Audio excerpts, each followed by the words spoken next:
और हाँ महाराज जी बताएं। आप संसार का कुछ नहीं चाहिए, ठाकुर जी जल्दी कैसे मिलेंगे, और मेरा कोई प्रश्न नहीं है, और संसार का कोई साधन नहीं मुझे चाहिए, इतना प्रश्न है मेरा बस। पहली बात तो इसका उत्तर मौन ही है कि न जाने कौन से गुण पर दया निधि रीझ जाते हैं। विष पिलाने जा रही है, मारने जा रहे हैं, उस पे रीझ गए, परम पद दे दिया जो मैया यशोदा को दिया, वो पूतना को दे दिया। पहली बात तो ये है कि वो किस गुण पर कैसे रीझ जाते हैं, इसका तो कोई उत्तर नहीं है। दूसरी बात यह है कि हमारे जो आचार्यों ने, महापुरुषों ने उनकी प्राप्ति का उपाय बताया है। प्राप्त तो उनकी कृपा से होता है, वो अपनी करुणा से अधम जीव को तत्काल तत्काल भगवत स्वरूप में स्थित कर दे। कब करुणा कर दे इस पर नहीं, पर जो आचार्यों ने उपाय बताया है वे बताया है शांति, शांति, अव्यर्थ कालत्वम, विरक्तिर, मान शून्यता, आशाबंधा, समुत्कंठा, नाम गाने सदा रुचि, आसक्तिस्तद गुणाख्याने, प्रीतिस्तद वसति स्थले इत्यादि अनुभावास।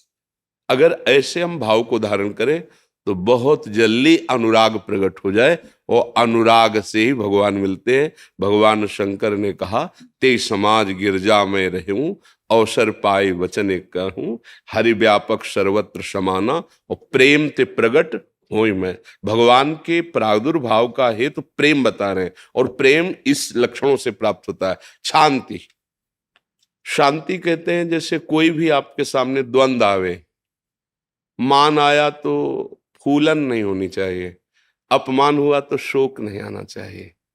कोई भी द्वंद्व आपको विचलित ना कर पाए उसे शांति कहते हैं।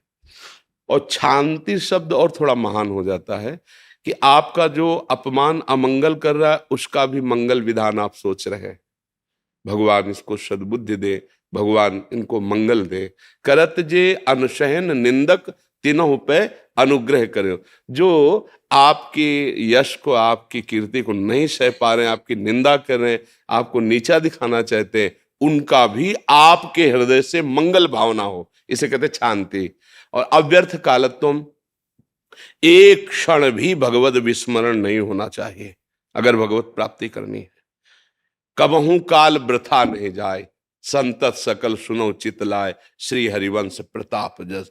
एक क्षण तद विस्मरणेन परम व्याकुलते थी, रह न सकत पल पलकन अंतर, जैसे जलते मीन।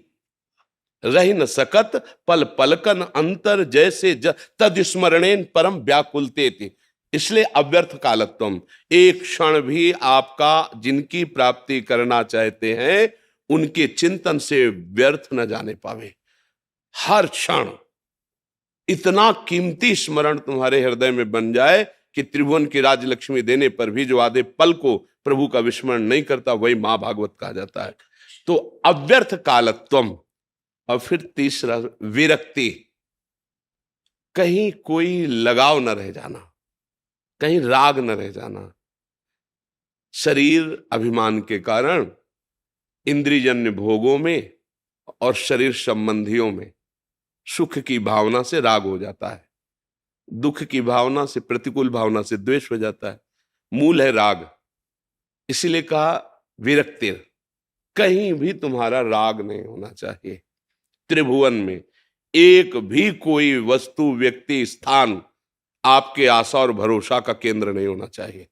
एक भरोसो, एक बल, एक आस, एक विश्वास, एक राम घनश्याम हित चातक। ये भगवत प्राप्ति की बात है। कैसे भगवत साक्षात्कार हो, ये ठीक उसका बिल्कुल महापुरुषों द्वारा स्थापित किया हुआ है मार्ग है। शांति, अत्यंत सहनशील, दूसरों का मंगल बनाने वाला। अव्यर्थ कालत्वम, एक क्षण भी भगवत विस्मरण ना होने पावे। विरक्तिर, कहीं भी किसी से कोई आशा भरोसा नहीं, एकमात्र अपने आराध्य देव से।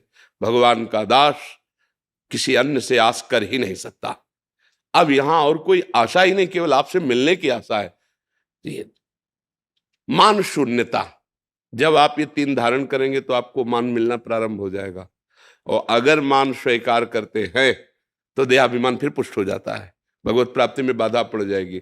इसलिए गीता जी में निर्माण मोहा जित संग, सबसे पहले मान त्याग की बात कही गई। निर्माण, मान रहित होना, विरक्ति मान शून्यता। कैसा मान? भगवान के स्वरूप है महाप्रभु चैतन्य देव कह रहे हैं, तृणादपि सुनीचेन तरोरि सहिष्णुना अमानिना मान देन, दूसरों को मान दे स्वयं अमानी। गोस्वामी जी कह रहे सबहि मान प्रद आप अमानी। विरक्तिर मान शून्यता, आशा बंधा, दृढ़ आशा लग जाए कि मुझे इसी जन्म में बहुत जल्दी भगवत साक्षात्कार होगा, ये आशा किसी के भी कहने से न तोड़े। तुमको कहां भगवत सारे बड़ा, बिल्कुल नहीं, आशा बंधा, निश्चित भगवान मुझे मिलेंगे, ये आशा दृढ़ कर ले। जो समुत्कंठा नाम गाने सदा रुचि, उत्साह पूर्वक, जैसे कोई गरीब आदमी धन कमाता है ओवर टाइम भी, उसको उत्साह रहता है 12 घंटा तो कर लिया है और 2 घंटे कर लेते हैं, इतना मिल जाएगा।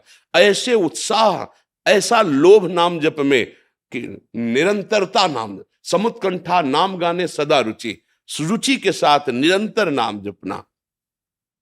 आसक्ति तद गुणाख्याने, अपने आराध्य देव की चर्चा करने का नशा हो जाए, आसक्ति हो जाए, जहां उनकी बात शुरू हो, सुनने और गाने में ऐसा लगे जैसे अमृत पान कर रहे हैं।